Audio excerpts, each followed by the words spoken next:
And there's Boca, looking a little chilly in the morning weather of Cape Canaveral, Kennedy Space Center. And that's the Mercury rocket that's on top. They used to have those booster rockets to take it off. There's one sitting in the background. We were on our way down to meet my dad and Ruth, Folka's meeting at the first time, to get their blessing for our marriage, our coming marriage, which we hadn't really set a date at that point. But there's Gordon. I guess this is Boca Chica. Dad and Ruth didn't want us staying with them since we weren't married, which I understand very well now. So we stayed at Boca Chica. I had some appointments at the IBM lab. There's Folka getting dressed up, plucking a few eyebrows out, looking beautiful. Yes, lovely. Oh, and we found a deal. She's got her tennis racket. We found a good deal to go to Freeport, where on the Bahamas they had a residential area they were trying to open up, so some kind of a real estate scam where they'd fly you over for like $49 and put you up for a couple nights at the nice hotel and give you some good meals. Very rough sea there. This is the Atlantic Ocean, and I was surprised at how rough the seas were. This is the casino, Arabian Nights-like looking casino, and we stayed at the Bahamian Princess Hotel, which was next door or pretty close by. And this is another view of the casino. The Bahamian Princess Towers Hotel was where Howard Hughes stayed on the top floors for a few years, and one of his recluse periods. He was a hermit, didn't want to meet people, didn't want them to know where he was, just did his business by the telephone.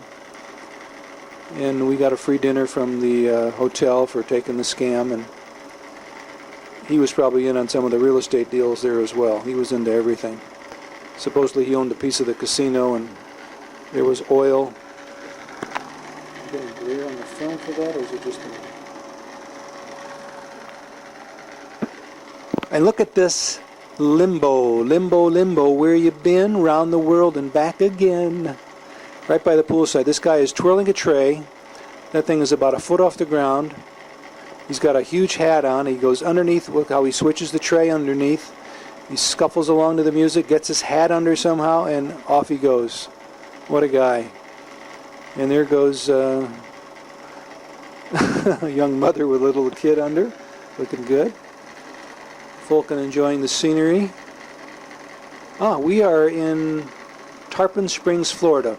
Those are sponges behind us, and this is the fishing fleet in Tarpon Springs.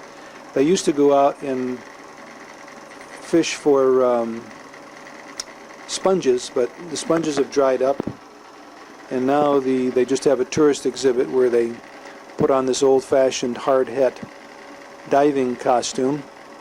Diving, what do they call those? It's like a lead helmet, and they pump air, just a regular compressor that was pumping air into the diver's suit to give him some oxygen. What is our friend's name that invented the scuba equipment with the diving? Jacques Cousteau, the inventor or the proliferator of the scuba equipment, did away with this kind of stuff, so now everybody uses scuba gear and wetsuits. You go down a lot easier. You're not tied to that hose, which can get cut and die. And he's down there, that bird skimming the water, duck. And here he comes up again. Shows us the sponge that he caught, or he had in his pocket, who knows. And back to the tourist boat. He climbs back on. Now he's probably going down for another sponge, bobbing up and down in the water. I don't know if he had a release valve to let some of the air out so he could sink. A lot of weights on there. It's an old guy. There's a very heavy diving suit. The helmet alone weighs about 20-30 pounds, so you got to be strong. There's this catch for the tourists, some sponges. And then he went out again, I guess.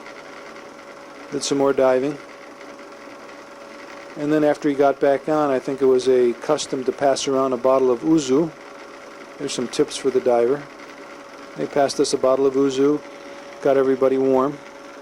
Tarpon Springs was inhabited by Greeks. When their own Greek sponge fields dried out in Greece, they came over, found this sponge area, and turned Tarpon Springs into a Greek flavor type town.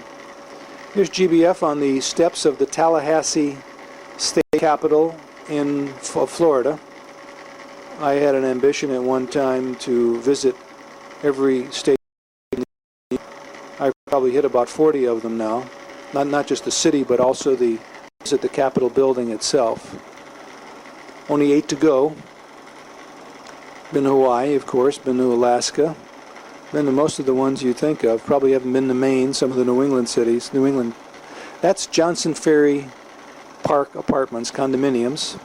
That's the condominium number 38 at 1125 Johnson Ferry Road. Folka getting out of the car. She was on a visit. It's the same visit, I guess, when we went down to meet my dad. What happened there? Sounded like something went off on the camera. No, camera's still going. Looks like it's okay. We're at 3560. When we bought the condominium, there are the tennis courts right behind the balcony. We bought this condominium, I'll tell you about that in a minute. This is the school we went to check to see if Thomas and Stephanie could register easily. And the day we were there, these kids were riding around on their motorbikes, dirt bikes. They must have been teenagers, but they looked at the time like they were going to go to that I think it was High Point Elementary School. Must have been a high point on the Atlanta skyline. Still in Atlanta, not in Dunwoody. Inside 285, just barely inside 285. And when Thomas and Stephanie, or when Thomas especially saw these movies, he said, well, this is the way the American kids do it. You get a motorcycle and you go to school. But it wasn't to that school. These kids had to be high school kids. Look at that kid. They couldn't be a grammar school kid, could it? Well, maybe it could. What do you think, Nikki? Is that your daddy there? Anyway, back to the condominium story. We were thinking about when Folka got pregnant with Mark. Oh, there's the back. Looking on the balcony, there's the tennis courts. Off the balcony, number 38. When Folka got pregnant and we had to buy a bigger house, I had paid about $45,000 for the condominium, and they were going for about $55,000. They're about $250,000, $300,000 now. It was a big 3,500 square foot, 3-bedroom, 3-bath basement. Didn't have a garage. Was the only drawback to the whole thing. The new ones they built there had garages. There was the pool. Of course, having the pool and the tennis courts in this condominium spoiled us to looking for a house that also had these kind of amenities. So we had to look for a neighborhood with a pool and tennis courts that were walking distance. This is the North Creek number 4 building where the original Executive Briefing Center, GSD Headquarters Executive Briefing Center, was located. Hal Wygant was the manager. Dan Black was the guy that had worked in the DP Executive Briefing Center for a couple years and came down to train. Tried with Ray Clauser. Ray Clauser flunked out, so they hired GBF to be the new kid on the block and bring some of the European flavor to the Executive Briefing Center. I did all the European briefings with pleasure. Dan couldn't handle the accents and the fact that he had to slow down his very strong southern accent. He was from Mississippi. And here's Caryn down at the Coca-Cola Carillon pavilion. These were bells that had been... Caryn, you little monkey. I always knew you were a monkey, Caryn. This was the exhibit that Coca-Cola had at a World's Fair in New York. I think the 60 World's Fair, and they brought it down, donated it to the Stone Mountain Park. Caryn smelling the flowers. Always good to smell the flowers.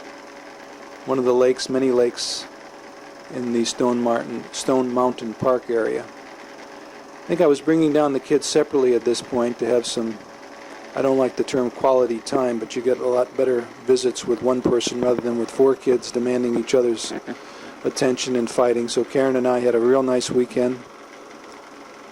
And I think I drove her back up. Oh, look at those magnolias.